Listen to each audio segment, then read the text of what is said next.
Muy buenas tardes, bienvenidos. Muchas gracias por participar en estos eventos que estamos generando semana con semana. El concepto lo hemos llamado Minería en Vivo. Lo estamos presentando todos los martes a las 6 de la tarde por la página de Facebook de la planilla Comunicaciones. Y en esta ocasión les vamos a presentar la plática como continuidad a la que presentamos la semana anterior del Sistema Sismológico Nacional que nos presentó la doctora Scioli Pérez Campos, el tema de sismicidad y sus consideraciones en la minería. Esto es precisamente para aplicar el conocimiento de sismología a nuestra especialidad de minería. Antes de cederle los controles al doctor Montalvo, voy a compartir la pantalla de su semblanza para permitir leerla y compartirla con ustedes. El doctor Juan Carlos Montalvo Arrieta es ingeniero geofísico por la Facultad de Ciencias de la Tierra de la Universidad Autónoma de Nuevo León, maestro en Ciencias en Sismología por el Centro de Investigación Científica de Ensenada. Obtuvo el grado de doctor en Sismología en el Instituto de Geofísica de la UNAM, donde estuvo con mención honorífica por el trabajo doctoral. Actualmente es profesor titular B de tiempo completo en la Facultad de las Ciencias de la Tierra de la Universidad Autónoma de Nuevo León. Ha sido subdirector de investigación y coordinador de la carrera de Ingeniero Geofísica en la dependencia. Es miembro del Sistema Nacional de Investigadores. En el año 2009 obtuvo el Premio de Investigación de la Universidad Autónoma de Nuevo León en el área de Ciencias de la Tierra y Agropecuarias, con el trabajo El potencial de riesgo sísmico en el noreste de México y sus implicaciones en la zona metropolitana de Monterrey, Nuevo León. Sus áreas de interés profesional se relacionan con el estudio del peligro sísmico y caracterización geofísica del subsuelo. Con esta introducción me voy a permitir solicitarle al doctor Juan Carlos Montalvo que habilite su cámara. A ver, aquí está. Y le voy a trasladar los controles de esta conferencia para que él nos pueda compartir su pantalla. Con eso los dejo y espero que esta presentación la disfruten y al final pues habrá como en las otras ocasiones la sesión de preguntas y respuestas. Les ruego que no abran sus micrófonos y al final puedan hacer la sesión de preguntas. Con esto los dejo y nos vemos más tarde. Muy amable, gracias por su presencia y participación.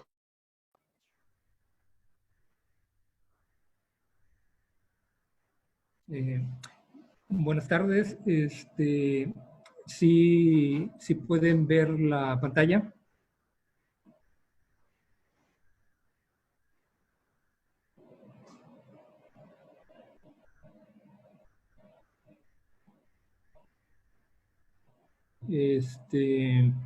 Espero que sí me estén escuchando. Y a continuación, pues voy a iniciar con la presentación.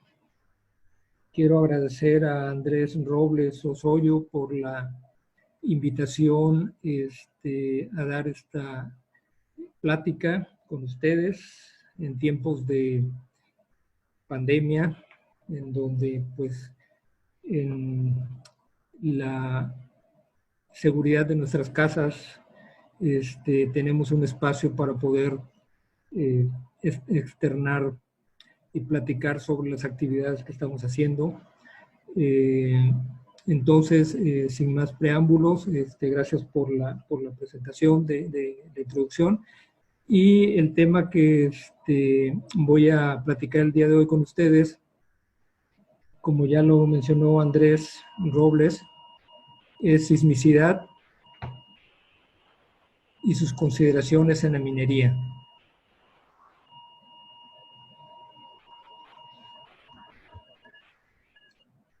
Bien, esta presentación es una, podemos decir que pues, que es una continuación de la excelente presentación que hizo la semana pasada la doctora Zoe Pérez Campos sobre cómo funciona el Servicio Sismológico Nacional e información que nos dio sobre el terremoto que ocurrió el pasado 23 de junio de magnitud 7.1 en las costas de Oaxaca. Entonces ahorita pues vamos a ver rápidamente el marco tectónico de nuestro país. Ella ya había bien mencionado y yo pues también les comento que México o gran parte de la porción de nuestro país forma parte de la placa de Norteamérica, salvo la península Baja California, que forma parte de la placa del Pacífico. En color rojo las flechas están indicando los movimientos relativos entre estas placas. Entonces aquí estamos en la placa Norteamérica, la placa del Pacífico.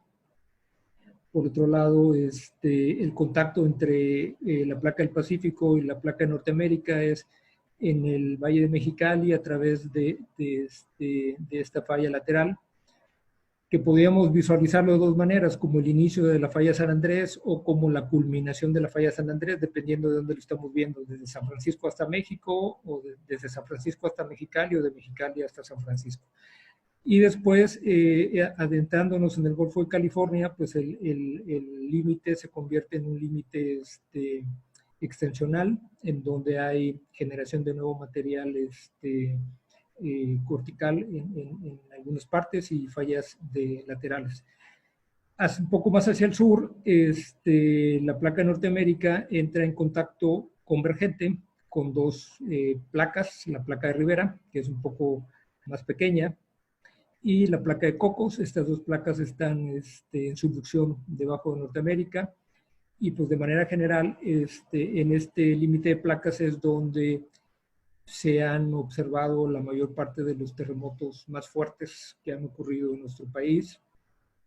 Recordemos el terremoto de 1985 de magnitud 8.1, y en la parte sur ya en el país de Guatemala ahí se tendría el otro límite, que es la placa del Caribe y con Norteamérica. Bien, entonces esos son los movimientos de la dinámica actual. En este mapa, en la parte de abajo, les estoy mostrando sismos obtenidos del catálogo del Servicio Sismológico Nacional. Este catálogo, o los sismos que están presentados aquí con colores rojos y colores rojos más fuertes, representan todos los sismos de magnitud igual o mayor a 7 para el periodo de 1900 a este año. Como podemos visualizar, pues la mayor parte de la sismicidad con estas magnitudes se encontraría en los límites de placas antes mencionado, en donde la mayor parte de la concentración, si ustedes ven, pues es en la placa de Cocos, que está subduciendo debajo de Norteamérica, y luego por aquí hay unos sismos que están dentro del país, que se conocen como sismos intraplaca, que ocurren dentro de la placa de Cocos. Y en la parte del Golfo de California también vemos algunos sismos de magnitud 7 y otros que ocurren en el Valle de Mexicali y en el Valle Imperial. En las figuras de arriba vemos, para algunos a lo mejor es familiar, para otros a lo mejor no es tanto, pero nuestro país, a partir de la actividad sísmica y las magnitudes de los grandes terremotos y los daños que sea históricos y recientes, pues se ha hecho una regionalización sísmica, y esta regionalización sísmica, en la actualidad ahorita la institución que se encarga de estarla actualizando es la Comisión Federal de Electricidad. Esta regionalización sísmica tiene la finalidad de poder a nivel de todo el país contar con una especie de código de construcción generalizado, donde se dan recomendaciones de cómo construir dependiendo de la zona en la que nos encontremos. En la imagen de la derecha, superior derecha, podemos ver que la clasificación de la regionalización son 4 letras, de la A a la D, donde en la letra A nos dice que es una intensidad sísmica baja y que es lo que estaría en color verde. La letra B representa una intensidad sísmica moderada, y aquí la estoy señalando con el ratón. La intensidad sísmica, en la letra C representa una intensidad sísmica alta, y aquí estamos viendo que cubre gran parte del centro sur de nuestro país y prácticamente toda la península de Baja California. Y la zona, la letra D, representa a la zona de intensidad sísmica muy alta, que está en color rojo, y pues ahí está relacionado, y podemos ver que hay una relación clara entre la sismicidad que veíamos ahorita en la figura de abajo con esta zonación. Este mapa es la última actualización para 2015. Si ustedes ven la versión 1993 y después la versión 2008, que es la misma, la configuración de la zonificación varía un poco. Si ustedes ven, para la región de Sonora no existía la clasificación C, que para el 2015 ya existe. El área que cubre la zona en el norte del país, que corresponde desde Tamaulipas hasta parte de Chihuahua, ya ha sufrido cambios entre 1993 y el año 2015. De nueva cuenta también la península de Yucatán es en la zona de intensidad baja. Y también ha habido cambios en el centro del país, sobre todo en la parte sur del estado de Veracruz, parte de Tabasco. En la versión de 1993 estaba clasificada como zona B. En la versión 2015 ya vemos que parte de la mitad del sur del estado de Veracruz y parte de Tabasco están con una clasificación C. Esta imagen aquí son ilustrativas y son muy importantes para mencionar que las regionalizaciones sísmicas y los códigos de construcción a nivel local o a nivel regional son mapas dinámicos. ¿Qué significa que son mapas dinámicos? Que la información que se va generando a través del tiempo permite poder actualizar y mejorar las suposiciones que se tenían hacia el pasado. Entonces, es una de las partes importantes que nos muestra, que se muestra aquí en este mapa, ¿no? Cómo la regionalización sísmica se ha ido actualizando en nuestro país. Hago mención de la parte en el límite entre Chihuahua y Sonora, porque si ustedes ven en el mapa de la sismicidad con terremotos de magnitud igual a 7, para el periodo 1900-2020, no hay ningún terremoto importante en magnitud, o un terremoto de magnitud 7. Y en la imagen se ve ahí una pequeña franja que estaría limitando el límite entre estos dos estados, Chihuahua y Sonora. Parte de esta información o ese cambio entre la versión 1993 y la versión 2015 se debe a la evidencia histórica del terremoto que se conoce como el terremoto de Bavispe, Sonora, que de acuerdo de varios autores ha habido alguna discusión acerca sobre su magnitud, pero una de las últimas versiones en publicaciones científicas con documentación de campo y otro tipo de datos, le han asignado una magnitud de momento de 7.5. Ese terremoto ocurrió el 3 de mayo de 1887, y en la gráfica del lado izquierdo que estoy señalando, si ustedes alcanzan a ver estas pequeñas líneas, estarían mostrando los contornos de las isocistas que fueron establecidas para ese terremoto. Y si ustedes pueden ver, bueno, hay información en la parte de Estados Unidos, pero lo interesante de esto es de que hay un corrimiento, y aparentemente hasta el estado de Guanajuato se sintió este terremoto, y lo que estamos viendo que un terremoto de esta magnitud dentro del continente, pues ha sido uno de los terremotos históricos que más se ha sentido, después del terremoto de 1985 y también después del terremoto de magnitud 8.2 el 7 de septiembre del 2017. Aquí hago un pequeño zoom nada más para poder identificar algunas de las localidades que están en el límite entre estos dos estados, Nacozari y otras ciudades que están en esta región. Entonces, gracias a esta información es que el mapa anterior que habíamos visto de la regionalización sísmica, entonces toma en consideración esa evidencia histórica, que no es instrumental, pero que vamos a ver más adelante con algo de la información que nos presentó la semana pasada la doctora Scioli, cómo la instrumentación sísmica permite poder mostrarnos cosas actualizadas sobre la actividad sísmica. Bien, en esta gráfica, que aquí sí les confieso, yo no soy experto en minerales, en la parte mineralógica, y en ese caso alguno de ustedes puede ayudarme en algún momento, si digo alguna barbaridad, pero lo que quiero mostrar con esta imagen es que así como hay una relación de la tectónica con la parte dinámica del movimiento de placas, con la generación de terremotos, pues también hay otros elementos dentro de las ciencias de la Tierra que son resultado de los procesos de la dinámica misma de la Tierra.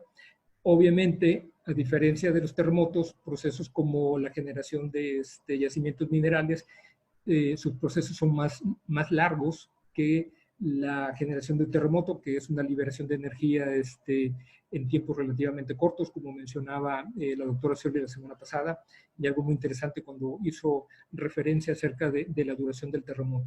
Pero aquí en esta imagen lo que quiero mostrar es de que dependiendo del tipo de entorno tectónico, como estamos viendo aquí, la convergencia entre dos placas, vemos el tipo de mineralización que puede estar asociada. Y de manera particular vemos que en muchos de los casos pues hay la presencia de oro, cobre y otros minerales que son de interés minero. ¿Y eso qué es lo que genera? Que así como existe una regionalización sísmica para nuestro país, pues también desde otras perspectivas podemos ver regionalizaciones que son de interés. Y en la imagen de la izquierda vemos la regionalización a través de provincias metalogenéticas para nuestro país, y estamos viendo los diferentes cinturones con los que han clasificado a través del Servicio Geológico Mexicano. Vemos el cinturón de cobre, molibdeno, oro, plata, cobre y los demás minerales. Y esto, pues, ¿qué nos lleva? De que gran parte de donde hay yacimientos de interés económico, pues también vemos cómo podríamos encontrar alguna correlación o alguna analogía con la regionalización sísmica para nuestro país. Y en ese sentido, en esta imagen de la Coordinación General de Minería del sexenio anterior, podemos visualizar también la distribución. Ahí en la parte de abajo vemos la simbología, que aquí, bueno, lo escribieron un poco mal, de donde hay minas que están en exploración, en desarrollo, producción, postergación, capital de Estado, puertos marítimos, y vemos pues la distribución de todas estas proyectos mineros, y aquí también se hace hincapié que hay participación de capital extranjero, y vemos que muchos de ellos pues estarían dentro del corredor donde estaríamos viendo la regionalización sísmica de la letra D, C, B. Y para la parte también donde ocurrió el terremoto histórico de Bavispe, Sonora, que es en el límite entre Sonora y Chihuahua, pues también vemos un corredor importante de proyectos mineros, y también pues estaría asociado una clasificación. Entonces, con esto lo que les quiero mencionar, pues muchas de las actividades, si bien sabemos que están relacionadas con la minería o con las ciencias de la Tierra de manera general, pues siempre involucran un peligro o un riesgo al que estamos expuestos como profesionales de estas carreras, ¿no?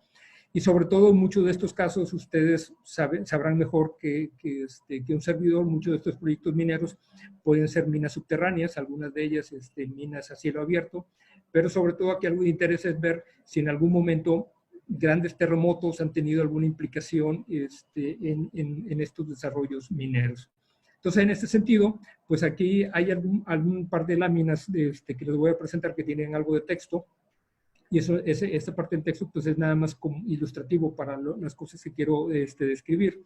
En esta lámina, que es la relación sismicidad, actividades industriales, viene algo que de manera general luego causa un poco de controversia, y aquí me permito leerles. En años recientes la sismicidad se ha convertido en un tema de interés para el público en general. En muchos casos, la población ha sentido terremotos en las cercanías de instalaciones industriales. Aquí cabe mencionar el punto importante, instalaciones industriales que posiblemente algunas de ellas puedan llevar operaciones subterráneas, que posiblemente han causado daños a edificios privados. Esto ha aumentado la preocupación pública sobre el desarrollo de estas actividades industriales. El creciente número de casos reportados de sismos de naturaleza desconocida, aquí hago hincapié en de naturaleza desconocida, ha suscitado intensos debates públicos y el interés de la comunidad no científica sobre saber su posible origen. Entonces aquí ya vemos algo que es de interés, vemos cómo las mismas condiciones geológicas nos ponen en situaciones en el cual podemos estar cercanos a un potencial peligro y posteriormente a un riesgo. Los desarrollos urbanos en la actualidad cada vez son mucho más grandes. ¿Y qué significa esto? ¿Qué conlleva esto? Que los desarrollos se pueden acercar a aquellas regiones en donde hay algún proceso relacionado con ciencias de la Tierra, y en algunos casos estos procesos pudieran generar algún tipo de actividad que es sentida por la población, y ahí es donde inicia todas estas controversias.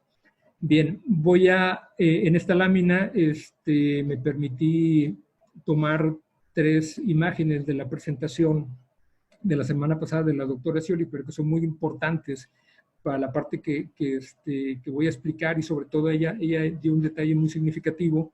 El servicio sismológico fue inaugurado en 1910, y en esta imagen vemos las estaciones que estaban presentes en la primera etapa, si podemos decir, del Servicio Sismológico Nacional. Durante la Revolución ella mencionaba que solamente 6 estaciones se pudieron instalar, y posteriormente a finales de 1920 habían 2 estaciones, y vemos dónde está la localización de estas. Algo muy importante es que muchas de estas estaciones estaban cerca de ferrocarriles. Por eso es de que están ubicadas en estos sitios, sobre todo para poder trasladar equipos sismógrafos que en ese momento llegaban a pesar casi más de 100 kilos. En la siguiente imagen, si ustedes ven, entre 1910 y 2020, pues la distribución de las estaciones sismológicas pues ha cambiado mucho. La doctora nos hacía hincapié y con justa razón, que la parte central sur de México es donde hay más estaciones sismológicas por obvias razones, sobre tanto los daños que han generado terremotos y preinstrumentales e históricos como terremotos recientes, y también nos mencionaba acerca de la red que está en el Valle de México. Aquí la parte interesante que quiero yo hacer hincapié es con la siguiente imagen que presenta ella, y yo hago una analogía con la instrumentación sismológica, y la analogía que a mí me gusta mucho hacer mención es que nosotros como sismólogos a veces funcionamos como los doctores. Uno cuando va al médico, pues siempre a veces dice, no, pues yo me siento muy bien, pero pues tengo que irme a hacerme un chequeo, y después de que vas uno con el médico, pues el médico nos dice, pues hazte un análisis de sangre, un análisis de ese tipo de cosas para ver cómo andan tus niveles en cierto tipo de asuntos. Y después resulta que después de los análisis que te hace, pues te das cuenta que estás hasta el gorro de triglicéridos, y que tienes la presión alta, y que tus niveles de azúcar a lo mejor están un poco más altos de los normales, y te espantas, y de primera instancia quieres ahorcar al médico por decirte tus verdades que tú no querías escuchar, pero que si no tenemos esa información dura que me puede dar un análisis clínico, no podemos saber en realidad cuáles son mis síntomas y cómo poder atacarlos. Entonces, en este sentido, las estaciones sismológicas juegan ese papel. Y en la medida que haya más estaciones sismológicas, pues nos van a empezar a decir dónde está ocurriendo la sismicidad.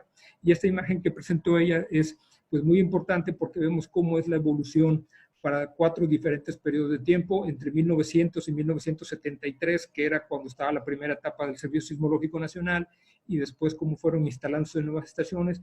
Pues obviamente la sismicidad y ella hizo un punto importante, que la sismicidad para este periodo eran sismos de magnitud intermedia, y que estaban asociados sobre todo donde hay límites de placas, que es lo que deberíamos esperar. Conforme la instrumentación sismológica fue incrementándose, vemos en el periodo 1974-1991 cómo empieza a haber más actividad sísmica, y de nueva cuenta se empieza a llenar más la parte donde veíamos en la regionalización sísmica como sitios clase C y clase D, que hay una mayor densidad de sismos. Pero aquí también algo interesante, ya para este periodo de tiempo vemos que empiezan a haber algunos sismos en la parte continental de nuestro país y también algunos en la parte continental en el sur de Estados Unidos. Para el periodo 1992-2005, si vemos, se sigue incrementando la actividad sísmica, pero ya empiezan a aparecer más puntos. Ella también hizo un comentario muy interesante. Después de 2005 es cuando empiezan a instalarse más estaciones y sobre todo estaciones en el norte del país. Ese salto jugó un papel significativo porque en el último periodo que vemos, entre el 2006 y el 2018, vemos cómo toda la parte continental o el norte del país, de repente, de no tener nada en 1900 y 1973, a tener toda esta distribución, pues ahí es donde viene el asunto de la analogía que les decía con el médico. A lo mejor nuestro país entre 1900 y 1973 decía que no pasaba nada o que no había actividad sísmica. Después de que fue a hacerse un diagnóstico a través de la actividad sísmica, pues de repente descubrimos que hay más sismicidad de lo que originalmente pensamos. Y aquí también viene un punto interesante. Si ustedes pueden ver aquí en la imagen, hay algunas aglomeraciones de actividad sísmica. Esta aglomeración se encuentra en los límites entre el estado de Tamaulipas y Nuevo León, parte de San Luis Potosí, y también una porción con el límite con Coahuila. Después vemos actividad sísmica entre Chihuahua y Sonora, y aquí de nueva cuenta donde estoy señalando, pues forma parte donde está el punto C para la región donde ocurrió el terremoto de Bavispe, Sonora, y también a lo mejor podemos ver después algunos otros tipos de implicaciones. Entonces ahorita la instrumentación sismológica ha jugado un papel muy importante para poder visualizar nuevas regiones donde hay actividad sísmica. La pregunta sería, ¿esa actividad siempre ha ocurrido o a partir de que se instaló es una actividad reciente? Y en muchos de los casos podemos visualizar que esta actividad siempre ha ocurrido, pero antes no había la manera de poder diagnosticarla. Y aquí hago una pregunta interesante. Entonces, ¿qué onda con la actividad sísmica y las minas? Hice mucho hincapié en las láminas anteriores de presentar la regionalización sísmica para México y la zonación metalogenética, para ver de que pues donde hay gran interés minero, pues de una u otra manera también estamos en zonas de un peligro importante.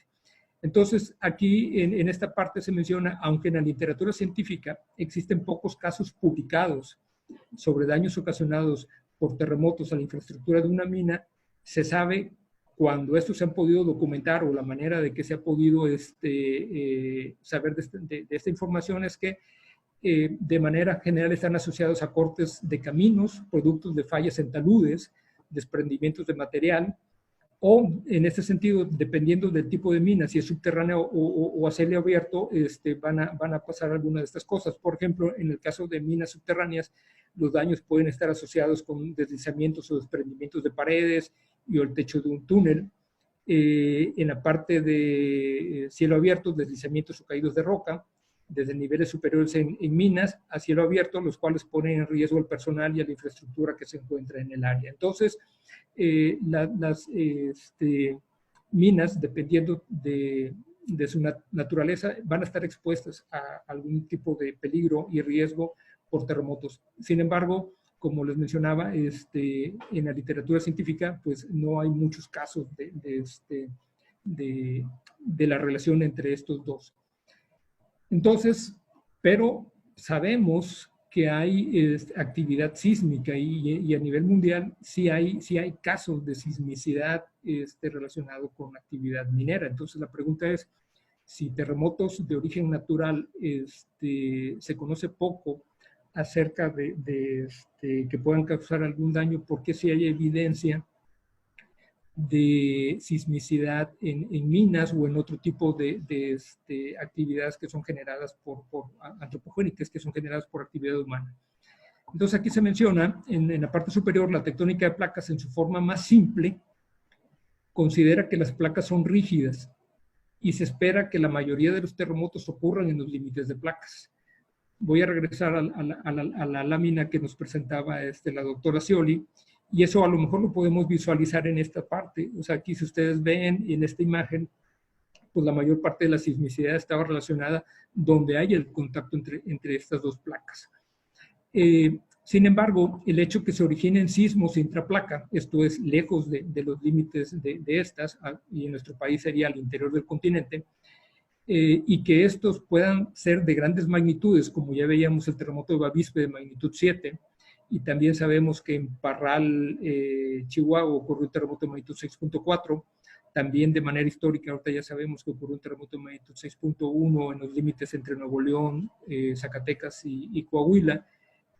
Nos muestra, o es una evidencia, que las placas no son tan rígidas como se pensaba, y que también se pueden deformar.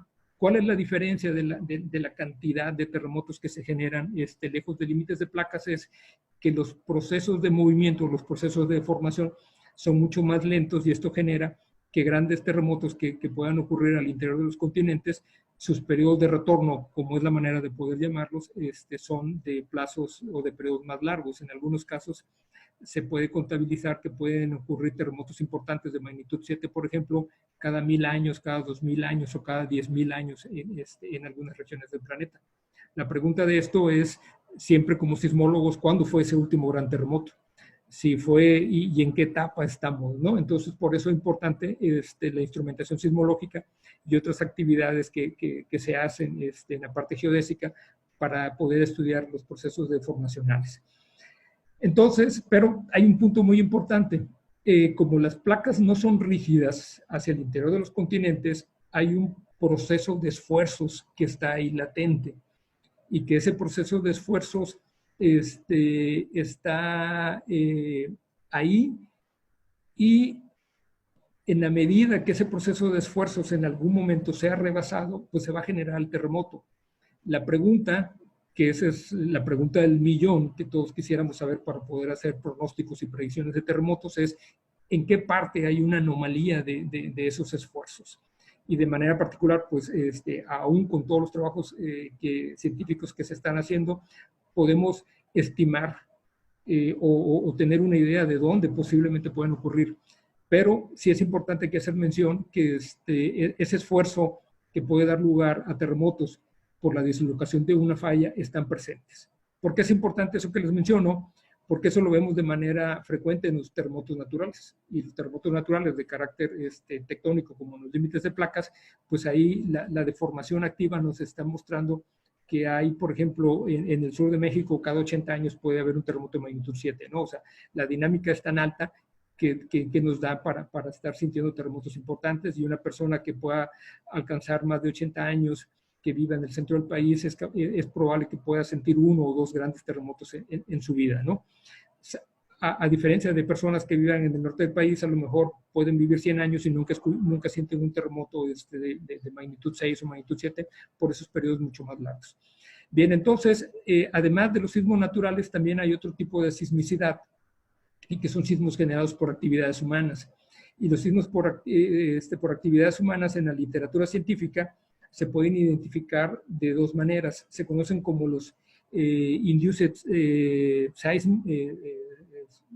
terremotos inducidos, sismos inducidos, y los terremotos que son disparados, desencadenados, o de la palabra en inglés triggered. Los sismos inducidos, como dice aquí en el texto, ¿cuál es el punto que está relacionado con el estado de esfuerzos en la corteza? En este caso, dice aquí que donde el cambio del esfuerzo o el estrés causado por la actividad humana es comparable al esfuerzo de corte que causa una falla. Y este es un punto muy importante. Entonces, ¿qué significa? Que una actividad humana que nosotros estemos haciendo, si es lo suficientemente intensa en el esfuerzo que puede transmitir hacia el interior de la Tierra, ese esfuerzo puede generar que una falla que estaba tranquilita, sin ningún problema, ese esfuerzo acelere el movimiento de una falla y genere la ruptura. Entonces, dentro de las actividades humanas, aquí cabe mencionar de manera importante que nosotros tenemos la capacidad de poder inducir terremotos, porque cierto tipo de actividades antropogénicas que podemos generar son capaces de alterar el estado de esfuerzos de una región que en algún momento puede considerarse como tectónicamente estable. En el otro caso, los sismos disparados o los sismos trigger, aquí se menciona que el cambio del estrés antropogénico es mucho más pequeño y el estrés tectónico desempeña un papel principal. ¿Cuál es la diferencia entre estos dos casos? En el caso de los sismos disparados es de que tal vez esa región ya está en una etapa de estrés dinámico importante. ¿Qué significa? Que ya ha pasado suficiente tiempo de tal manera que esa región es más propicia a que pueda generarse un terremoto. Pero aún que estamos en una región, cuando es el caso de estar lejos de un límite de placas, ese proceso para generar el terremoto a lo mejor puede durar unos 50 años o puede durar unos 100 años. ¿Y qué significa entonces el término de sismos disparados? Que esa actividad antropogénica que estamos generando, aunque es pequeña, tiene el suficiente esfuerzo como para añadir eso que le faltaba a ese sitio para poder romperse. Ambos casos, sobre todo los segundos, los sismos disparados, a veces son más complicados poder distinguirlos en la literatura o sobre todo en áreas de interés, más cuando hay poca instrumentación sismológica. Pero en aquellos lugares en donde hay una instrumentación sismológica bastante importante, se ha podido separar ambos casos. Entonces, sismos inducidos es cuando la actividad humana tiene el esfuerzo comparable como para generar la falla, y los sismos disparados sería que la actividad humana, ese poquito que activó fue suficiente para disparar el estrés que ya tenía esa roca para generar un terremoto. Como de manera particular, ahorita no vamos a hacer distingos entre sismos inducidos y sismos disparados. De manera general, en toda la plática voy a hacer referencia a sismicidad inducida. Y esta sismicidad inducida, aquí lo vamos a revisar como aquella sismicidad que se puede documentar y que se puede comprobar que es generada por actividad del ser humano. Bien, en los últimos años hay un gran esfuerzo en la comunidad científica a nivel mundial de tratar de identificar todas las características que se deben de cumplir en la sismicidad inducida. Y hay varios artículos de revisión en las revistas más prestigiosas en Ciencias de la Tierra, donde pues, nos describen las características. Entonces, de manera particular, se tiene bien identificado que cada uno de estos puntos que estamos viendo aquí en la imagen son los que se ha documentado que pueden ser generadores de sismicidad inducida. El primer caso está relacionado con extracción o el almacenaje de hidrocarburos. Y aquí vemos, pues aquí tendríamos una plataforma donde está extrayendo hidrocarburos. Aquí en este caso estamos hablando de extracción, lo que conocemos como la extracción convencional. Luego, en este otro punto tenemos otro tipo de extracción de hidrocarburos, y es lo que está relacionado con procesos no convencionales, que es lo que se conoce como el gas en lutitas, y que para algunas personas, pues la técnica que estamos más familiarizados es hablar de la fractura hidráulica o el fracking, en donde se inyecta un fluido para tratar de romper o separar los arreglos mineralógicos que hay, sobre todo en las lutitas, que son materiales que son muy cohesivos, ¿no? Entonces, aquí tenemos dos casos relacionados con hidrocarburos, el caso convencional, el caso no convencional. Otros casos que también están bien documentados en la literatura es la extracción o en los yacimientos geotermales, ¿sí? Donde se inyecta también fluido para poder generar, ¿cómo se llama?, energía eléctrica. Entonces, es otra actividad que se sabe que ha generado sismicidad inducida.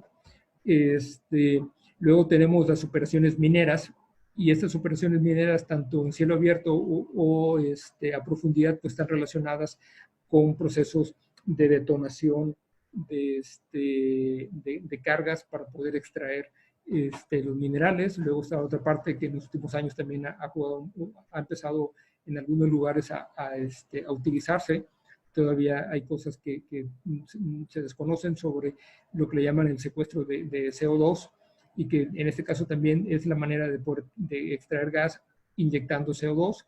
Y finalmente el caso de otra actividad que está de sismicidad inducida que está relacionada con presas, sobre todo con grandes presas, donde el volumen del agua almacenado puede generar sismicidad. Y de manera particular todos están relacionados, si algunos ya alcanzaron a revisar lo que está en el texto, pues es que los esfuerzos, ya sea el esfuerzo de corte o el esfuerzo perpendicular, puedan ser capaces de generar la falla de la roca. Entonces aquí se menciona que en todos estos casos, si el esfuerzo de corte que actúa sobre una falla aumenta o la resistencia de la falla se reduce por una disminución del esfuerzo normal o un aumento de la presión de poro, puede ocurrir una falla. Entonces, todos estos 7 elementos que vimos, perdón, 6 elementos, estarían relacionados con una manera de poder inducir y cada uno de ellos juega un papel importante. Entonces, aquí, bueno, ya no les voy a leer esta parte que está aquí, simplemente con las imágenes podemos visualizar cómo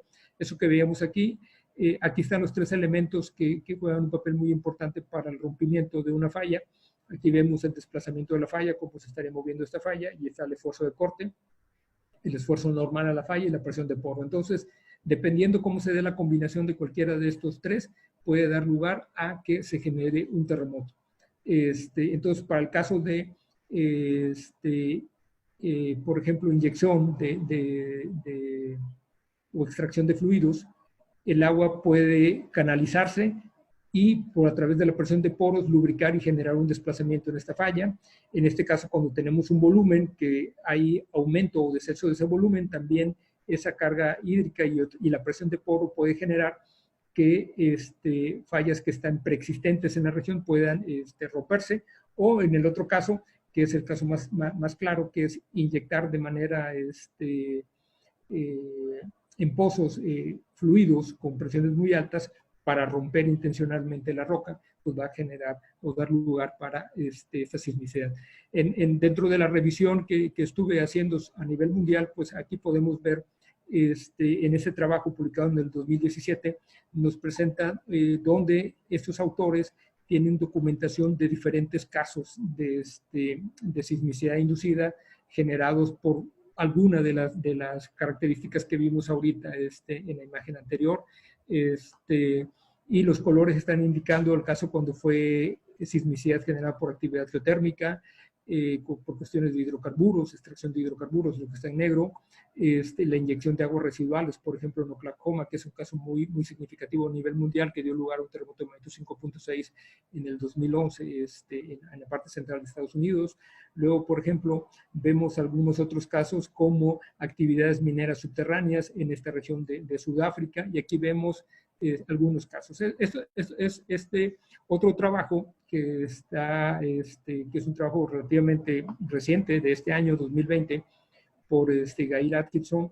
Ella hace una revisión solamente de aquellos sismos inducidos generados por actividades que están relacionadas con actividades geotérmicas, inyección de agua de residuos salmueras en el subsuelo o fractura hidráulica, y vemos que hay una concentración un poco más cercana en aquellas regiones donde es más claro esta actividad. Pero podemos ver aquí también importante que para nuestro país, en la parte de la faja volcánica mexicana o cinturón volcánico mexicano, como le quieran llamar, hay 2 casos documentados de sismicidad inducida, y también en la región de el campo geotérmico Cerro Prieto y esta región de California, donde hay evidencia de sismicidad inducida por actividad geotermal. Si ustedes tienen ahí después curiosidad, existe este programa que se llama HighQuake, que es The Human Induced Earthquakes Database, en donde aquí está la liga, la página, donde ustedes pueden revisar los diferentes casos a nivel mundial, donde hay algún tipo de sismicidad inducida por alguna actividad antropogénica, y de nueva cuenta el color pues me está representando el tipo de actividad. Aquí pues, les voy a mostrar algunos zooms. Este es un caso en Sudáfrica, perdón, sí, en esta región del sur de África, en donde se generó un terremoto de magnitud 5.6 por actividad de una mina.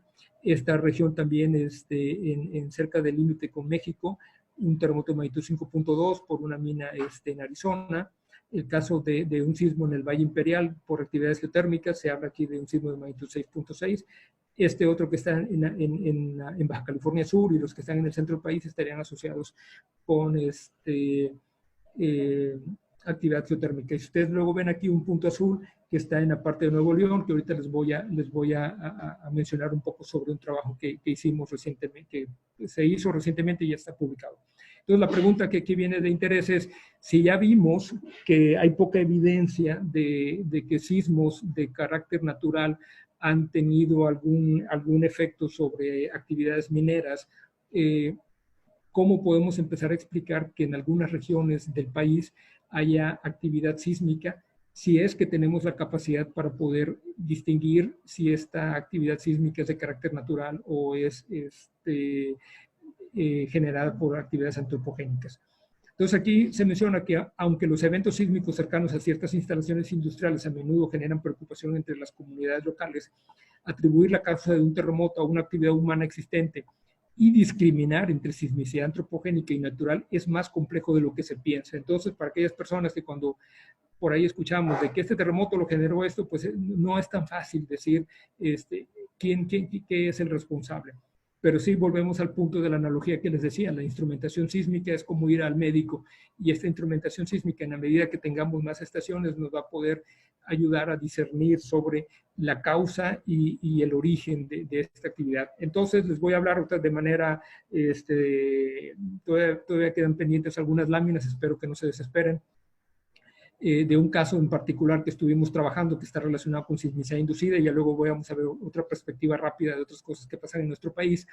El estado de Nuevo León, de manera particular, pues fue un beneficiario de ese incremento de la red sismológica que comentaba la doctora Pérez Campos la semana pasada, y en el 2006 se instala una estación en la Facultad de Ciencias de la Tierra de la Universidad Autónoma de Nuevo León, en la ciudad de Linares, y ahí empieza una historia muy interesante, porque aquí estoy mostrando la ubicación de esa estación con un triángulo en color amarillo. A partir de que se instala esa estación, algunas personas en la comunidad sismológica decían de que el haber instalado esta estación, y eso lo digo así como un comentario ya off-road, como dicen por ahí, que había sido invertir dinero mal, invertir dinero bueno en cosas malas, ¿no? O sea, ¿cómo vas a poner una estación sismológica de los mejores estándares a nivel mundial en una región donde aparentemente no había actividad sísmica?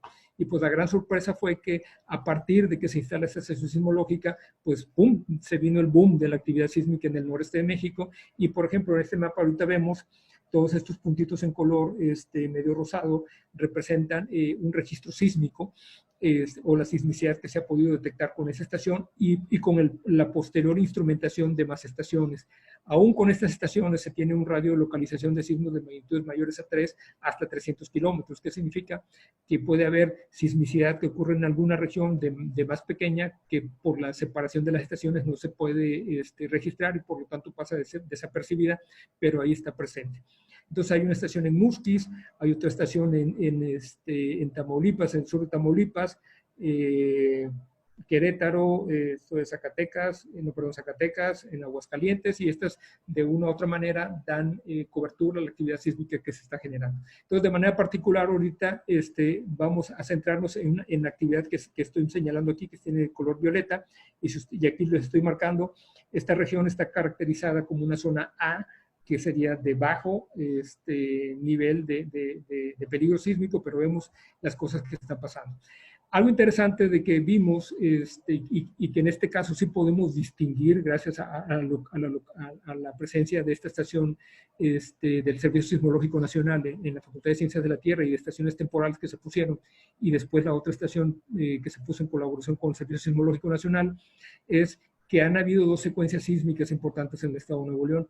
La primera de ellas, después de hacer un análisis muy detallado, pudimos descubrir y pudimos poder identificar que estos sismos tienen una naturaleza o un carácter natural. O sea, fueron generados por la actividad tectónica de bajo nivel que hay para el norte del país, pero que en este momento ese estrés que yo les mencionaba en el que estaba esta parte, pues fue capaz de generar una secuencia sísmica que duró desde el mes de julio del 2012 hasta el mes de diciembre. Entonces tuvimos prácticamente 6 meses con una actividad relativamente continua de baja magnitud. El sismo más grande fue de magnitud 3.6, pero pues ahí tenemos la primera evidencia importante.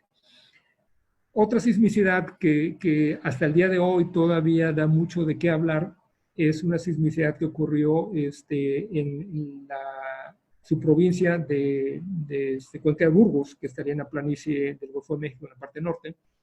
Y aquí esta imagen que les estoy presentando simplemente nada más es para mostrar los diferentes plays identificados de lutitas, en donde son capaces de poder extraer gas de estas formaciones, y que en la parte norte de nuestro país pues hay grandes prospectos.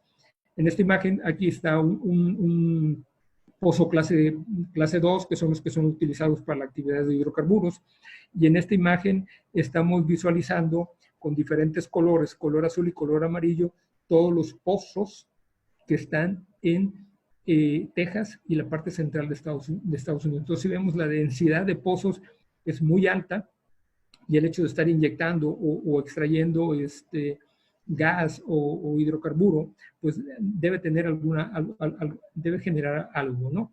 En esta imagen aquí vemos cómo está la relación de terremotos para el centro este de los Estados Unidos para este periodo, y aquí se ven los diferentes rangos de magnitudes, y aquí de manera particular pues están identificados dos rangos de sismicidad, y sobre todo aquí están haciendo referencia a sismos que están asociados con sismos asociados a terremotos y sismos que no están asociados a actividades naturales. Y de manera particular, por ejemplo, en esta imagen del mapa de peligro sísmico, ahora para Estados Unidos, que tiene características diferentes a lo que veíamos para nuestro país, en círculo rojo, por ejemplo, se ve que esta región, su peligro sísmico aumentó en los últimos años, y aquí se puede documentar que sí está relacionada con la actividad de la inyección de aguas residuales, no de fracking, sino de aguas residuales en pozos convencionales, en donde para poder seguir manteniendo una presión, y esa presión estaba ya baja, se inyecta agua, en este caso aguas residuales, para aumentar la presión y que sea mucho más fácil poder estar extrayendo el hidrocarburo. Entonces ahora sí vemos la imagen para nuestro país. Aquí vemos la región de la Cuenca de Burgos, vemos los pozos exploratorios en color rojo y los pozos en desarrollo para el periodo 1946-2018. Aquí no estoy señalando cuáles ya no están activos, sino simplemente la base, el catálogo que tiene la Comisión Nacional de Hidrocarburos, cómo hay una cantidad importante de pozos en el estado de Coahuila, Nuevo León y Tamaulipas, ¿no? Y en esta otra imagen lo que estamos visualizando es la distribución de la actividad sísmica. Si ustedes ven en colores amarillos, estaríamos viendo dónde está la sismicidad y dónde se encuentra la relación de estos pozos que veíamos, tanto exploratorios como desarrollo. Entonces, a partir de ese incremento de sismicidad que se dio porque se instalaron las estaciones sismológicas, pues empezó a haber un debate, ¿no? Que todavía sigue, en el sentido de poder decir que estos sismos pudieran estar relacionados a actividad de esta característica, ¿no? Entonces, de manera particular en el 2000, bueno, antes de mencionar eso, esta imagen viene de nueva cuenta con la analogía que les decía del médico. Si ustedes ven, entre 1920 y el año 2000, esta era la tendencia de la sismicidad en la región. Prácticamente el número de sismos era relativamente bajo o muy pobre. A partir de que se instala la estación sismológica en Linares y la posterior instalación de las otras estaciones, vemos cómo hay un disparo importante del número acumulado de terremotos, de pasar de cerca de menos de 50 terremotos para el año 2019 ya tenemos más de 600 terremotos, de los cuales ya hay varios terremotos que han estado, al menos hay uno que ya tuvo una magnitud 5 y estos otros que están cerca de magnitud 5. Entonces, uno de los puntos que yo les mencionaba, cómo tratar de poder identificar si una sismicidad que se está registrando en una región es de carácter natural o es inducida por actividades antropogénicas. Estos investigadores que están en Texas, Davis y Froelich, y en el 93, y Davis y colaboradores en el 95, hicieron una especie de cuestionario, y este cuestionario pues ahorita se ha ido mejorando para tratar de que cierta sismicidad pueda cumplir con expectativas para poder discriminar cuál es el origen. Y ellos en este punto hacían estas 5 preguntas que podían ayudar para poder identificar. Y obviamente estas preguntas deben contestarse a través de métodos científicos o análisis que se debe hacer a los datos sismológicos que se registran. La primera pregunta dice si los eventos que se están observando o registrando en una región son los primeros que ocurren en la zona, ¿no? Si hay una correlación, esto sobre todo es para el caso de fracking. Si la sismicidad que está ocurriendo puede haber una correlación directa entre las actividades humanas y la sismicidad. Si los epicentros de manera particular para la actividad de fracking están cerca de donde están los pozos, esto es en un radio de 5 kilómetros. Si alguno de estos sismicidad también, estos 5 kilómetros es en planta y luego que la sismicidad pueda estar a las profundidades que se está generando la fractura hidráulica.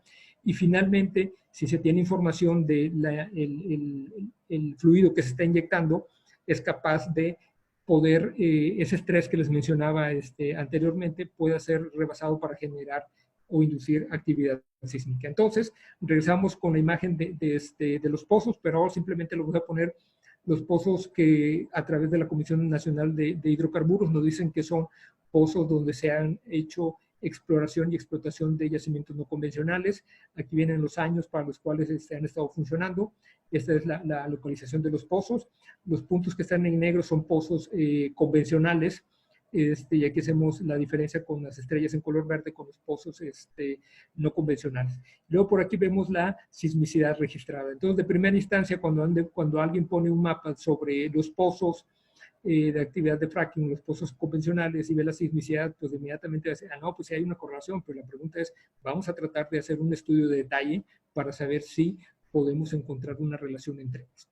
Entonces, el primer punto que nos decía Froelich en su trabajo es, vamos a ver si hay una correlación espacio-temporal entre las dos actividades. Y la correlación espacio-temporal es muy importante. Yo no puedo ver una serie de televisión si no prendo la tele, por ejemplo. O ustedes o nosotros no podíamos estar viendo esta presentación si no conectamos en la computadora y nos enlazamos a Zoom. Entonces, si no hay una correlación entre ambos procesos, pues obviamente no va a haber una relación entre ambos. Entonces, el primer elemento es saber dónde están ubicados estos pozos, el tipo que son pozos exploratorios, sus coordenadas, sus profundidades, que aquí juegan un papel muy importante. Aquí la profundidad es la profundidad vertical.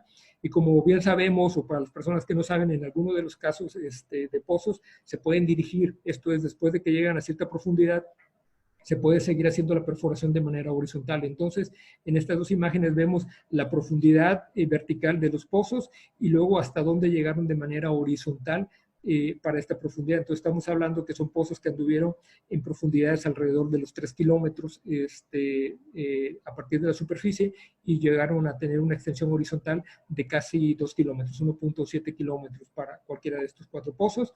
Y luego aquí viene algo muy importante. ¿Cuándo inició la perforación y cuándo terminó la perforación? De acuerdo con la información de la Comisión Nacional de Hidrocarburos. Esa es información oficial. Entonces aquí, para tratar de responder esa información, dice aquí, estos son los primeros eventos que se conocen en la región. Entonces la primera respuesta que nosotros dimos a estos, no. En la región sabíamos de que ya había actividad sísmica, aunque escasa, había actividad sísmica. Entonces no es la primera vez que ocurría un terremoto en esta región. Luego, otra de las preguntas, ¿es clara una correlación entre el tiempo de la inyección? O sea, si hay una correlación espacio-temporal entre ambos, y vemos de que la respuesta es no. De hecho, aquí algo que es muy importante que les tengo que mencionar, la actividad sísmica o esa secuencia sísmica que vemos aquí en esta región ocurre, inicia en el mes de octubre y termina de 2013 y termina hasta julio del 2014. Entonces, para los diferentes 4 pozos donde se sabe que se hicieron actividades no convencionales, que están aquí en los colores en negro, estos 2, que es Nerita, Tangram, Batial y Kernel, si mal no recuerdo, aquí vienen los periodos cuando inicia. Entonces podemos visualizar K1 y B1 iniciaron en el 2013, uno inicia en el mes de abril, otro inicia en el mes de junio. Estos iniciaron antes de la actividad sísmica que inicia en octubre. Y El primero de ellos termina en diciembre del 2013, la actividad sísmica continuaba. El segundo de ellos termina en mayo del 2014 y la actividad sísmica continúa. Los pozos más cercanos es en Nerita y Tangram, inicia en agosto del 2013. La actividad sísmica inicia 2 meses después, termina en agosto del 2014. La actividad sísmica terminó antes, en julio del 2014, y para el pozo Tangram inicia en abril del 2013, la sismicidad inicia en 2013 y termina el 31 de diciembre del 2013 y la actividad se continúa. Un análisis importante que sí es significativo que la gente sepa, de manera particular cuando ocurre sismicidad, y bien lo hizo mención la doctora Pérez Campos en su plática de la semana pasada, es de que conforme va llegando la actividad sísmica se va haciendo una relocalización de la información para poder ir mejorando la ubicación de esto, tanto horizontal como de manera vertical, porque para nosotros como sismólogos es muy importante saber dónde ocurre el terremoto. Entonces somos los primeros en querer saber dónde exactamente está ocurriendo el terremoto para poder explicar la naturaleza de este. Entonces, ¿qué fue lo que se hizo? La actividad sísmica que estuvo registrada se siguió un proceso mucho más de detalle para poder localizarla. Y en esta imagen podemos ver aquí en planta dos cortes, el corte A que va de oeste a este, y luego el corte B' que va de norte a sur. Vemos la ubicación de dónde están los pozos y dónde está concentrada la actividad sísmica. Y en la gráfica del lado derecho vemos para el corte A', dónde están los pozos, la profundidad a la que llegaron. Esta es la profundidad vertical y allá hacia la horizontal, 1 kilómetro o 1,5 kilómetros, veríamos dónde llegarían. Y los puntitos que vemos aquí en esta parte estamos visualizando que es donde donde están las localizaciones de esos terremotos. Uno de los puntos que decía Froelich era de que los pozos y los epicentros deberían estar en un radio de 5 kilómetros. Y aquí estamos viendo que los radios son mucho más grandes de 5 kilómetros. Aquí estamos viendo la escala, son 24 kilómetros. Algunos de esos terremotos ocurren a las profundidades de donde se está haciendo la fractura hidráulica. Y si vemos, no hay una correspondencia entre las profundidades de la fractura hidráulica y donde están ocurriendo los terremotos. Por lo tanto, la respuesta es no. Hay cambios en la presión de fluidos relacionados por esto. La respuesta se desconoce porque no tuvimos información relacionada con la cantidad de fluido que se estaba inyectando. Bien, entonces para este caso todas las respuestas fueron no, por lo tanto la sismicidad ocurrida en ese periodo no fue inducida por fracturamiento hidráulico. En ese momento se postularon dos hipótesis, no las dije. La primera de ellas era hablar si era el fracking la que estaba ocasionando esa sismicidad, y después de contestar y hacer este análisis encontramos que no. El segundo punto era de que estaba relacionada por un llenado intempestivo de una presa. De nueva cuenta estamos hablando de actividad inducida por actividades antropogénicas, y aquí vemos que la actividad, las presas han podido generar sismicidad y se ha documentado a nivel mundial, y hay casos muy importantes de terremotos cercanos a magnitud 7 en la India y en África, y una de las características importantes es que después de que ocurre el primer terremoto generado por ese tipo de actividad, ya no deja de cesar la actividad sísmica. Por eso es muy importante poder estudiarlos. Entonces, ¿qué hay por ahí? En esa región donde hubo la sismicidad, hay la mayor presa en el estado de Nuevo León, que es la presa que se conoce como el Cuchillo Solidaridad, que esta abastece de agua para consumo humano en el área metropolitana de Monterrey. Y aquí en este caso, así como hay preguntas que hay que responder para la parte del fracking, también hay preguntas que hay que responder para la sismicidad que se pudiera relacionar con embalses. Y de nueva cuenta debe haber una correlación entre los niveles de fluctuación del agua de la presa con la sismicidad. Las relaciones Gutenberg-Richter y los valores B deben tener ciertos valores, debe haber una correlación bivariada y un análisis de correlación cruzada, y debe haber también una relación en el proceso de disipación de presión de poro. Entonces, la presa que estudiamos es la presa del Cuchillo, que una característica se encuentra en una zona, la regionalización sísmica, o lo que menciona Conagua, está en una zona sísmica asísmica. Esto es, no deberíamos preocuparnos por la actividad sísmica, pero vamos a ver qué pasa con esto.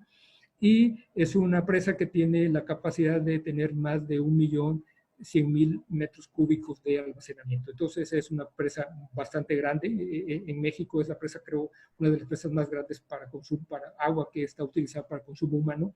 Aquí vemos la ubicación de la sismicidad relocalizada. De nueva cuenta vemos los pozos de fracking y aquí vemos la ubicación de la presa y el ambiente tectónico para esta región. ¿Qué cosas pasaron muy interesantes en el 2013? Si ustedes recuerdan, el 2013 es de esos pocos casos que coinciden dos huracanes en nuestro país, uno por la costa, por el Golfo de México y otro por el Pacífico. Estos huracanes golpean casi al mismo tiempo, con relación de 1 o 2 días de diferencia, y llueve de manera intensa en toda esta región del país. De tal manera, y algo muy importante, antes de la ocurrencia de estos huracanes en el norte del país, veníamos de un periodo de sequía bastante largo, eran prácticamente más de 3 años de sequía, por lo tanto, las presas estaban en niveles mucho más bajos. Aquí vemos una imagen de este huracán, y en esta imagen satelital vemos cómo estaba la presa del Cuchillo en agosto del 2013. Ustedes ven pues prácticamente como calavérica. En la cantidad de volumen era relativamente poco. A partir en noviembre del 2013, si ustedes ven, todavía se puede visualizar cómo el agua está entrando a la presa y el volumen se incrementa respecto a esta. En julio del 2004 ya llega a sus límites finales, y aquí vemos en octubre del 2010, perdón, en septiembre del 2013 tenía 197 millones de metros cúbicos, y para octubre del 2010 ya tenía 1.600.000 millones de metros cúbicos. Entonces, pasamos de estar prácticamente en secas a un llenado intempestivo. ¿Qué es lo que generó? En esta gráfica vemos cómo ha ido variando el nivel de la presa, y cómo para esa zona, esa parte del periodo donde hubo sequía, que bajó los niveles de agua, viene el huracán, las lluvias intensas, se empieza a llenar la presa, aumenta el nivel de la presa, y empieza el disparo de la actividad sísmica. Entonces, en este caso hay una correlación espacio-temporal, que era una de las cosas que nos mencionaban.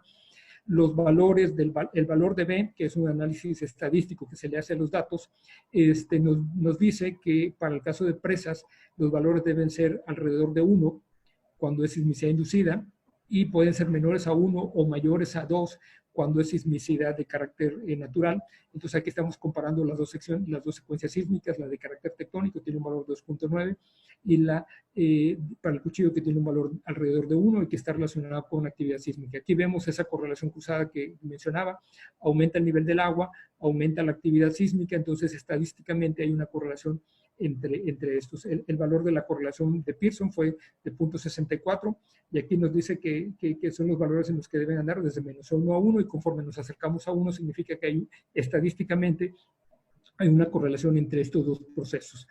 Cabe mencionar que también, a través de información de Pemex, de secciones sísmicas, sabemos que la región también hay evidencia de plegamiento y de zonas de falla. Entonces aquí viene algo interesante. Hice hincapié al inicio acerca de que si hay el estrés en una región puede estar muy bajo o medianamente muy alto, y que una actividad extraordinaria puede acelerar este proceso. Entonces aquí en esta región vemos que son fallas que están identificadas, que son fallas muy antiguas, pero que estas fallas en algún momento pueden reactivarse si es que hay un proceso que las pueda reactivar. Entonces, esta sección sísmica se encontraría a un lado de donde se ubica la presa, y es posible, y es parte de los análisis que estamos haciendo, es si alguna de estas fallas fueron capaces de haber generado esto.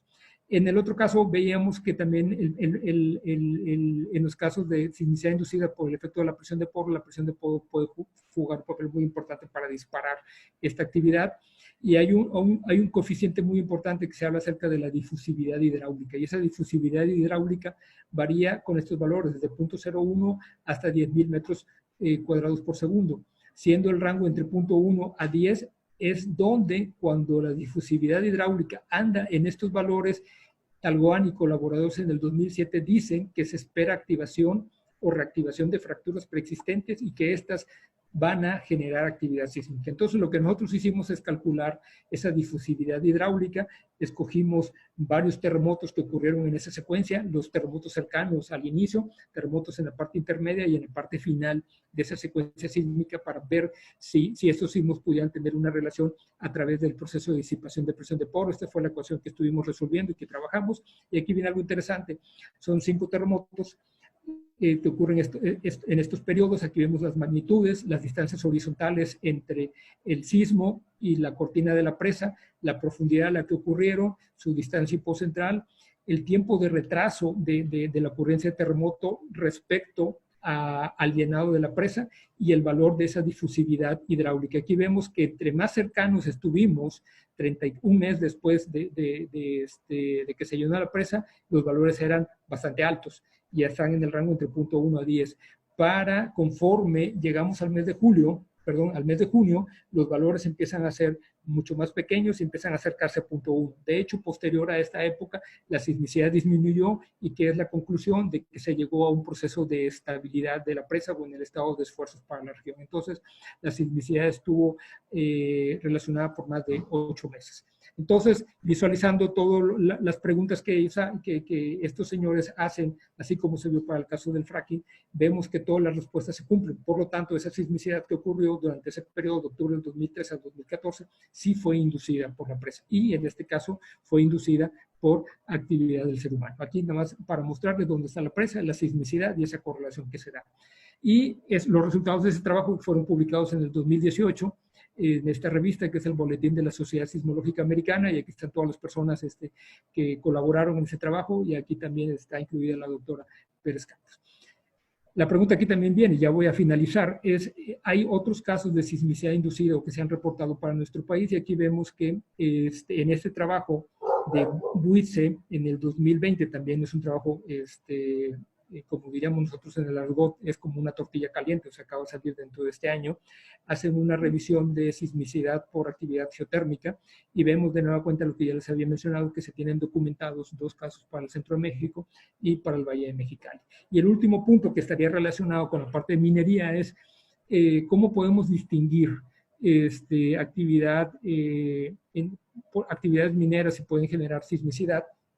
La manera más sencilla es la forma, la firma. Así como cada uno de nosotros en nuestra credencial de lector podemos identificarnos por nuestra huella digital si es que no tuviéramos una imagen de la foto.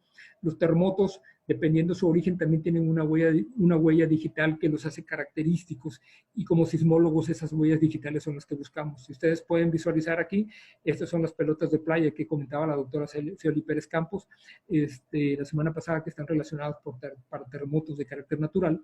Y esta sería la pelota de playa con un solo color para una explosión. Esto sería un movimiento explosivo. Entonces, los terremotos de carácter natural van a ser caracterizados por tener 2 tipos de señales sísmicas o 3 tipos de señales sísmicas, pero de manera particular las que nos interesan son las ondas P, las ondas primarias, que son las primeras que llegan, después las ondas superficiales, las ondas de corte, y si la estación está un poco lejana, en algún momento se pueden distinguir ondas superficiales.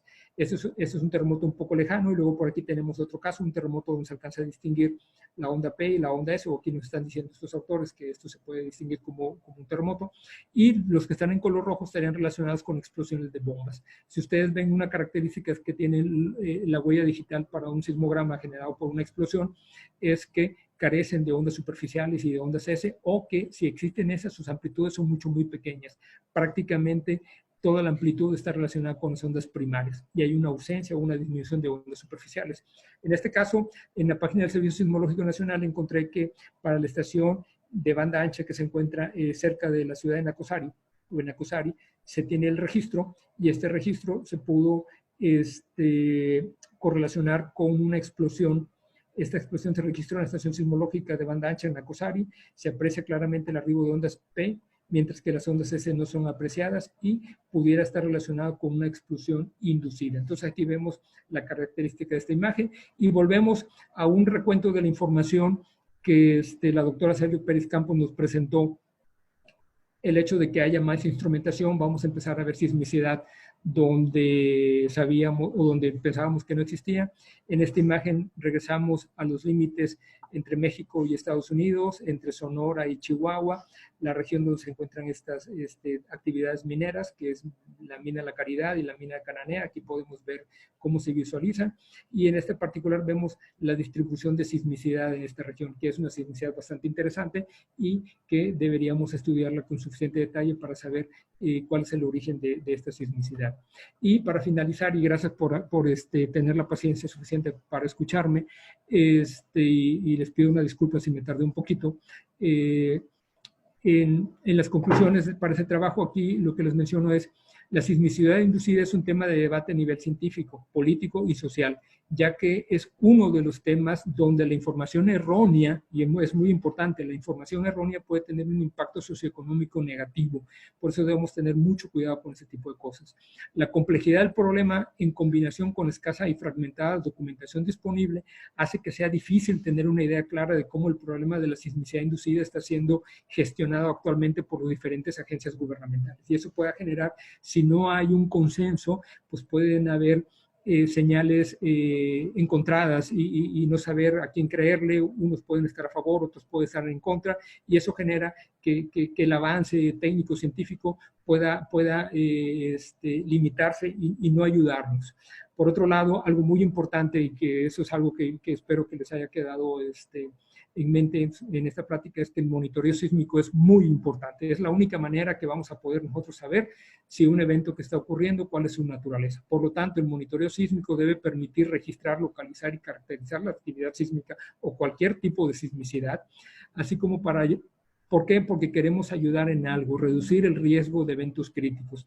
Bien se mencionaba, alguien hizo el comentario, y ojalá estuviera en la plática del día de hoy, la semana pasada, que gracias a la alerta sísmica hubieron 60 segundos para que las personas pudieran evacuar en la Ciudad de México. Entonces, gracias a que hay una instrumentación, podemos reducir el riesgo. Y en este caso, en el caso también de sismicidad inducida, el tener una instrumentación, pues nos va a ayudar a poder prevenir o evitar riesgos críticos. También se debe usar como una herramienta para administrar las actividades industriales, poder reducir operaciones, que también es algo muy importante. Si es que hay actividad sísmica que está generada por una actividad antropogénica, ya sea dentro de una mina o otra actividad generada por el ser humano, el hecho de contar con un monitoreo sísmico nos puede ayudar para controlar y disminuir o cómo reducir estas operaciones para que estén dentro de los márgenes permisibles.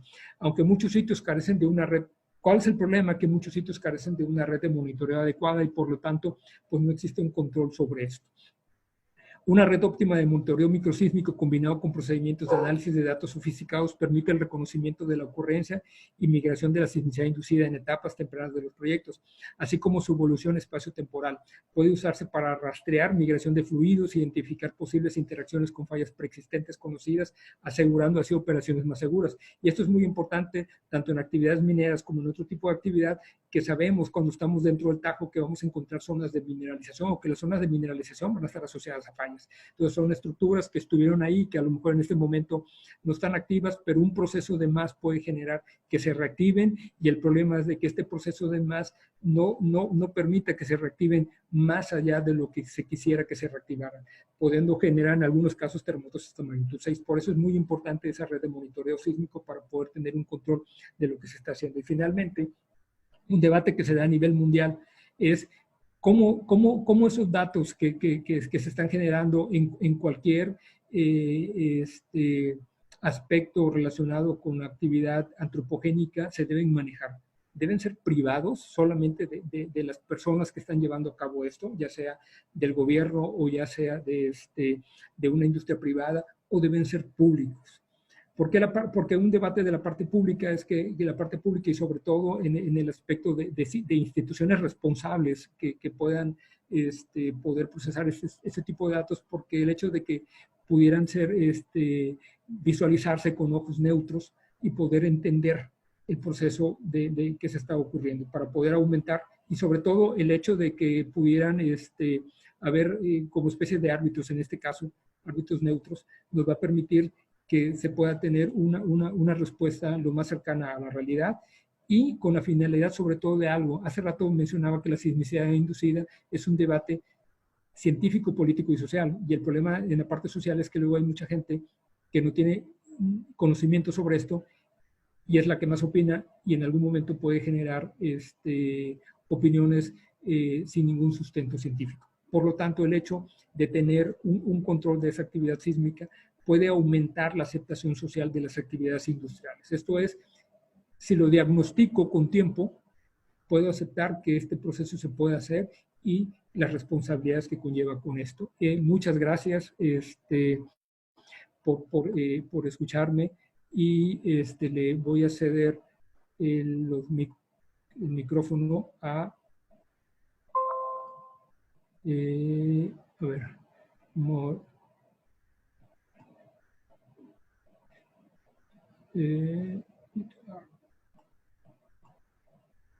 meetings control your screen, pause.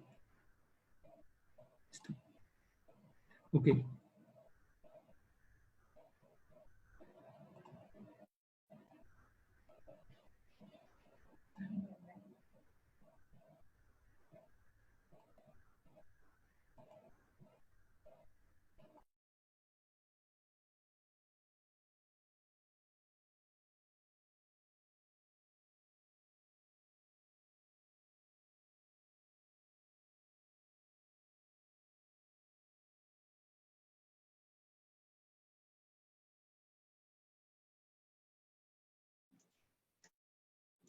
Listo, doctor. Ya estamos. Muy amable. Muchas gracias por su presentación. Voy a proceder inmediatamente con el siguiente orden. Nos hicieron preguntas en el chat. Entonces voy a leerlas nada más con la observación que muchas de esas preguntas lo hicieron a lo largo de su presentación. Entonces probablemente muchas de ellas ya fueron contestadas. Entonces le rogaría nada más que fuese breve y puntual con respecto a esas, porque sí hay bueno, no muchas, pero sí son poco menos de 10. La primera y va en el orden. Doctor Montalvo, ¿cuántos sismógrafos están distribuidos en el territorio nacional?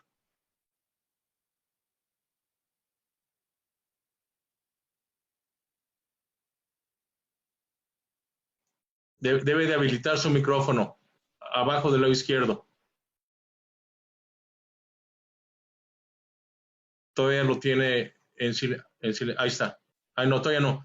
Tiene que habilitarlo, abajo del lado izquierdo. Tiene que quitarle la rayita. Abajo del lado izquierdo de su pantalla.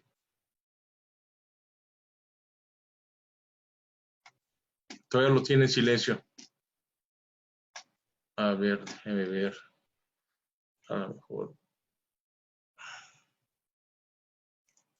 ¿Listo ahora? ¿Ahora, doctor? Ya Ahí está. Ya, ok, gracias. Sí. ¿Cuántas estaciones sismológicas? La doctora Scioli dio el número preciso la semana pasada, pero deben haber más en todo el país, incluyendo la Ciudad de México, tal vez deben ser más de 200 estaciones. Pero como vimos en el mapa para México, la distribución se ubica más en la parte centro-sur y en el norte del país, pues la distribución de estaciones todavía es muy pobre. Muy. La siguiente pregunta, esta fue muy al inicio de su presentación y dice, doctor, esos procesos son muy comunes en la Ciudad de México, pero en una región minera, por ejemplo, Zacatecas, Unidad Peñoles o San Martín, ¿cómo afecta el proceso de extracción al subsuelo y si se manifestaría con microsismos, como sucede en la Ciudad de México? Aquí el punto es, ¿a qué se refiere con los procesos de extracción? Pues debe de referirse a extracción minera, ¿no? O sea, me refiero en un cielo abierto o subterránea. Ok, en este caso, sí, ya me es claro. El proceso de extracción pues estaría relacionado con, en algún momento, el mecanismo con el cual estoy haciendo la extracción. Si la extracción es mecánica o si la extracción está relacionada con algún tipo de explosivos. El asunto de los explosivos, y por eso lo que mencionaba de las redes sísmicas, nos van a permitir saber cuáles son las cargas necesarias para poder extraer el material sin que esas cargas sean lo suficientemente grandes para generar un evento sísmico de una magnitud que no quisiéramos en esa región por estar activando fallas preexistentes. Entonces, un control importante estaría relacionado con eso. De hecho, en México ya existe una norma mexicana acerca de cuáles son los niveles permitidos de velocidad de partícula generados por las cargas que se están utilizando y cómo estos valores no deben ser rebasados. Entonces es una medida para poder saber hasta dónde la carga que se puede utilizar cuando se está utilizando de manera general un explosivo, para saber ese límite, ¿no? Muy bien, doctor, voy a proceder.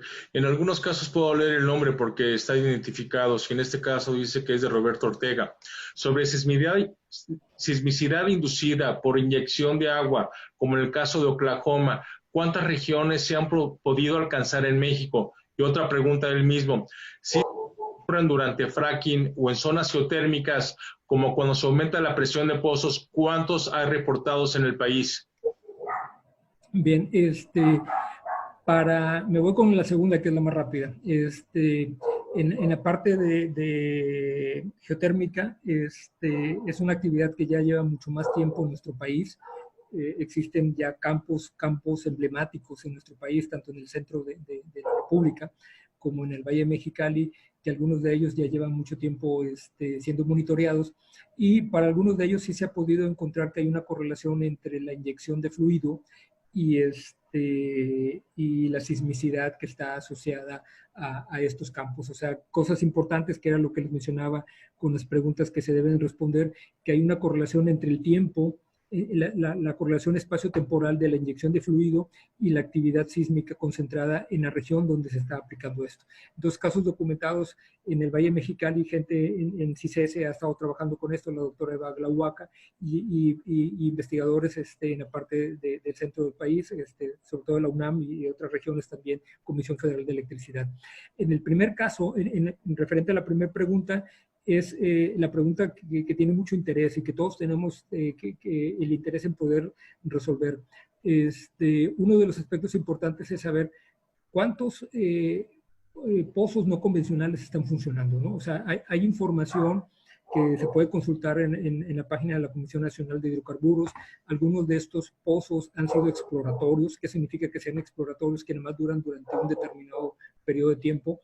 Posiblemente, no, desconozco si hay pozos que estén siendo activos, y la primera pregunta sería, ¿dónde están funcionando estos pozos en el caso de que haya activos? Y para aquellos que fueron exploratorios, ¿hubo una coincidencia también en espacio y tiempo de monitoreo sismológico? O sea, aquí el punto importante es que lo más conveniente sería que por cada pozo o por un número importante de pozos que se pudieran perforar respecto a esta actividad, debería haber una red sismológica, y esa red sismológica pues permitiría poder evaluar el nivel de sismicidad que pudieran estar asociados. Entonces, de manera particular, al día de hoy no hay una documentación o artículo publicado que encuentre una correlación, artículos publicados en revistas científicas de riguroso arbitraje, reconocidas por la comunidad sismológica, no hay un artículo donde pueda mostrar una correlación entre esto, pero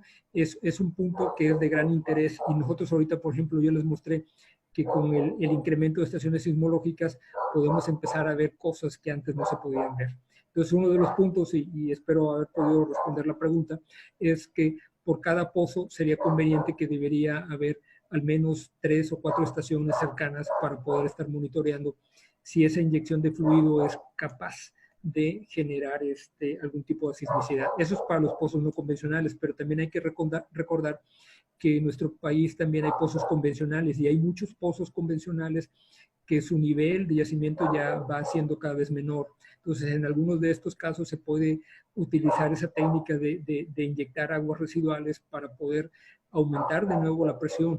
Y en este caso también es importante poder estudiar aquellos pozos convencionales donde se esté realizando esta actividad, para saber si en algún momento son capaces, la actividad que está generando, la actividad de fluido que se está inyectando, si es capaz de generar actividad sísmica.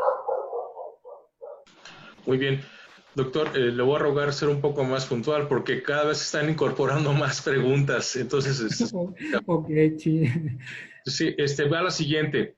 De nuevo, algunos puedo saber quiénes son y otros no. En este caso no sé quién lo hizo, pero el que lo preguntó pues debe saber que fue de él. Una característica considerable en la clasificación de sismos causado por actividad minera o por la actividad tectónica podría ser la profundidad del evento. ¿Esperaríamos que los sismos por minerías sean más someros o los de carácter tectónico? Lo estoy leyendo. De manera particular, sí hay una correlación.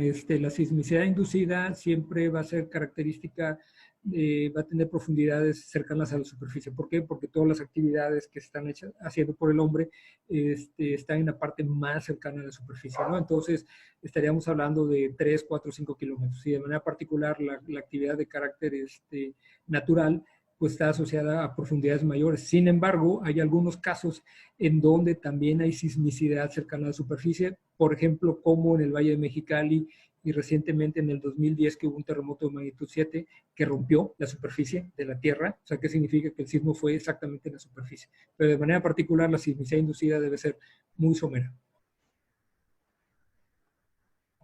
Muy bien, voy con la siguiente. ¿Un sistema geotermal puede ser truncado y o activado por sismos durante la historia geológica de un yacimiento mineral? De hecho, ese es un aspecto también, es una pregunta bastante interesante y esa es la tarea que deberían estar haciendo las redes de monitoreo y la red de monitoreo sismológica y otro tipo de integración de métodos geofísicos y métodos geológicos o métodos geodésicos, de estar revisando si en esta región hay un incremento de actividad sísmica y ese incremento es en cantidad y sobre todo en magnitud, y eso debe permitir en algún momento, como mencioné en la plática, poder detener actividades, sobre todo por la seguridad de las instalaciones y la seguridad de todo el personal que está ahí. O sea, uno de los aspectos importantes de las redes sismológicas en lugares donde hay actividad antropogénica es el diagnóstico. Y el diagnóstico debe estar relacionado sobre todo con con un monitoreo en tiempo real. Esa es la parte más importante, tener un tiempo real para saber que lo que está ocurriendo en ese preciso momento, tener una respuesta para saber qué hacer. Y si es algo peligroso, detener las operaciones. Muy bien, siguen incorporándose preguntas. Aquí es una observación, y dice, en las imágenes y mapas que muestra que es la sismicidad inducida en México, suele tener magnitud menor a 5. ¿Se ha documentado sismos con magnitud mayor a 5 relacionados con la actividad minera? Con la actividad minera, sí, y hay algunos casos emblemáticos y por eso presenté al inicio el caso de esta región del sur de África. Ahí en minas de oro y de cobre, si mal no recuerdo, muy profundas, han habido terremotos de magnitud 6.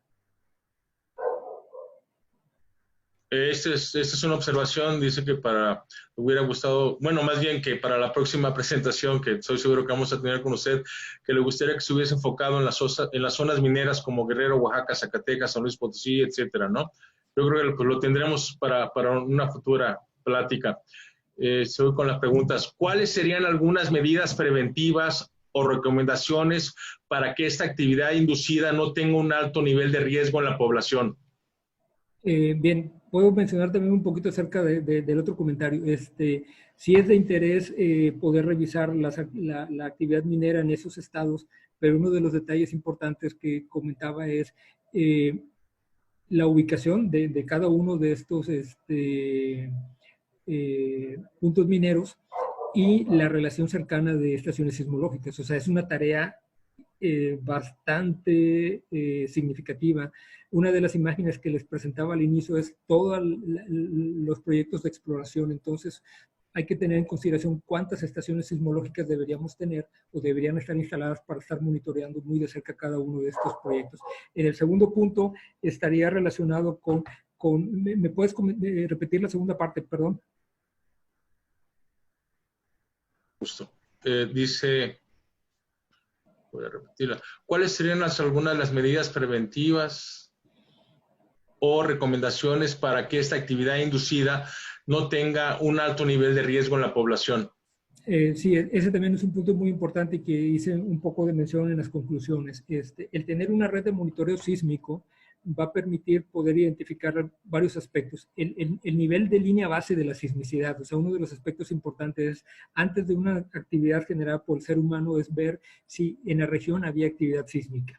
Si no había actividad sísmica y a partir de que inicia esa actividad antropogénica, entonces empezar a evaluar la correlación con esta actividad y empezar a evaluar también de qué tamaño en magnitud es esta y si las magnitudes que se están generando en algún momento están relacionadas con algún peligro. El otro punto que hay que revisar es, para estos lugares donde hay actividad antropogénica, qué tan cerca están de centros urbanos. Entonces, uno de los detalles importantes es saber la cercanía o qué tan lejos están los centros urbanos de donde se está aplicando esta actividad, y la magnitud, si es que hay actividad sísmica, qué tan grande es y si es capaz de generar algún tipo de peligro. Por eso deberíamos, el monitoreo sísmico es un aspecto muy importante. Bien, pues básicamente todos los demás comentarios en el chat son felicitaciones y agradecimientos a su presentación, doctor. Muchas gracias. Y antes de esto y algunos anuncios que les quiero hacer, ¿alguien quisiera hacer una pregunta en vivo con su micrófono deshabilitado? Le daré unos segundos para ver si alguien se anima. Si no, concluiremos esta presentación.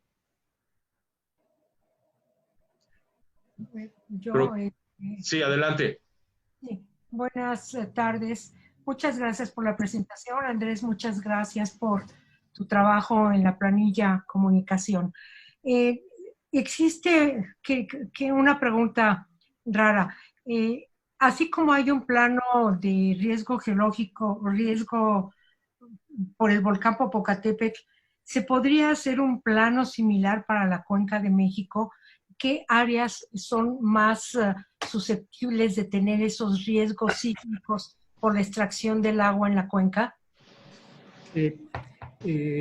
Gracias por la pregunta. De hecho, hay en la actualidad investigadores tanto del Centro de Geociencias de la UNAM, en Querétaro, en Juriquilla, y del Instituto de Geología y el Instituto de Geofísica de Ciudad de México, trabajan para evaluar los efectos de la correlación entre los procesos de extracción de agua y la vulnerabilidad que había en la ciudad, sobre todo porque en algunos casos se ha podido encontrar que pudiera haber una correlación entre estos procesos. Entonces, se está evaluando cada uno de ellos y al menos de la información que conozco es que ya no es tan fácil poder extraer agua en la ciudad para poder evitar este tipo de cosas. Pero sí, sobre todo investigadores de la UNAM están trabajando con detalle con eso y creo que sí existen mapas de vulnerabilidad por estos procesos. Muchas gracias. Creo que alguien abrió el micrófono ahí, el ingeniero Jorge Córdoba. Sí. Quisiera hacer una pregunta. Considerando una velocidad de partícula menor a 1.5 pulgadas, ¿cuál sería la distancia escalada para una voladura subterránea? Ya me hace una pregunta de mucho detalle. Gracias, ingeniero. Ahorita no le puedo responder esa pregunta por una razón, porque necesitaría estar visualizando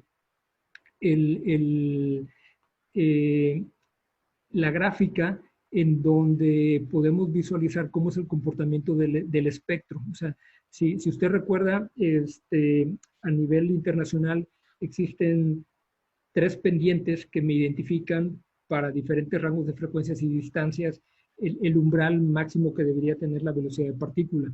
Entonces, ahorita en mente no tengo exactamente en el eje de las Ys cuál sería la amplitud generada por una velocidad de partícula como la que usted está mencionando, pero si me da un correo electrónico donde puedo localizarlo, claro que sí, ya le puedo dar datos mucho más detallados de eso, porque sí necesitaría estar revisando, sobre todo qué dicen las normativas, porque ese es uno de los puntos muy importantes que se buscan, es que la velocidad de partícula debe ser menor a ciertos umbrales y a ciertas distancias, sobre todo con las cargas que se están haciendo para que no causen efectos de 2 maneras. El efecto de la vibración subterránea, ya sea tanto en superficie como profundidad, y si es en superficie, la vibración generada por la onda acústica. Ustedes recuerdan también, hay algunos elementos importantes en la instrumentación sismológica, cuando hay voladuras, que además del sensor sismológico se pone un micrófono, y ese micrófono también ayuda para poder medir la onda de sonido. Y en algunos casos luego se ha documentado que esa energía generada con esa velocidad de partícula puede ser capaz de quebrar o romper vidrios, o en algún momento pues generar en estructuras débiles, pues generar algún tipo de formación. Entonces, el valor particular así, ahorita sí me agarra desprevenido, pero si me pasa un correo electrónico, con mucho gusto yo le puedo dar ya esos detalles, porque esa es una pregunta muy importante que podemos responder. Gracias. Ingeniero Córdoba, y les aviso a todos, esta conferencia va a estar disponible en Face para que la puedan reproducir cuantas veces lo deseen, y ahí cuando lo acceden, en los comentarios pueden hacer las preguntas también, y yo se las trasladaré al doctor Montalvo para que también se las contestemos. Entonces, ¿alguna pregunta más para ya nada más concluir un par de anuncios que les voy a hacer? Creo que no. Voy a compartir la pantalla porque voy siguiente charla. Pero antes de eso, quiero invitarlos a ver este video. Como todos ustedes saben, celebramos el Día del Minero el próximo sábado. Circunstancias que hoy vivimos, no podemos convivir como siempre lo hemos hecho con el Distrito de Guanajuato. Entonces, organizamos un evento para que ustedes desde la comodidad de su casa y también desde su hogar puedan compartir con nosotros y no pase desapercibido este día. Mientras busco el anuncio de la siguiente plática, les voy a compartir el video.